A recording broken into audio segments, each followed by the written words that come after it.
জেবিএলটা কিনা হয়েছিল কত দিয়ে? 5000। 5000 টাকা। ভালো জিনিস 5000 টাকা দিয়ে এখন নষ্ট করতেছে, ছিঁড়ে বিড়ে 5000 টাকা শেষ। রানিং জিনিস বাজে, গানও বাজে, ডিস্টিংও হয়, বুম বুমও হয়, কিন্তু শুধু শুধু ভাঙে এই যে এইটাতে বসাইতে হবে। হ্যাঁ সুন্দর তো ভিতরে খুব সুন্দর না?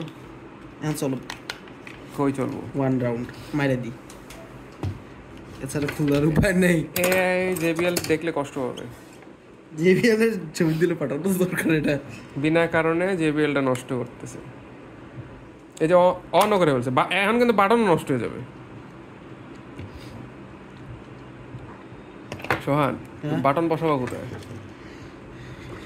এটার সাইডে, এটার সাইডে বাটন বসাবো। উপরে স্পিকার, পিছে রেডিয়েটর, এখানে চার্জিং পোর্ট। উফ, না হলে আরেকটা আছে, এই কোটাতে যদি না হয় আরেকটা ওয়াটারপ্রুফ কোটা আছে। ওয়াটারপ্রুফ কোটা? ইয়েস। ওকে।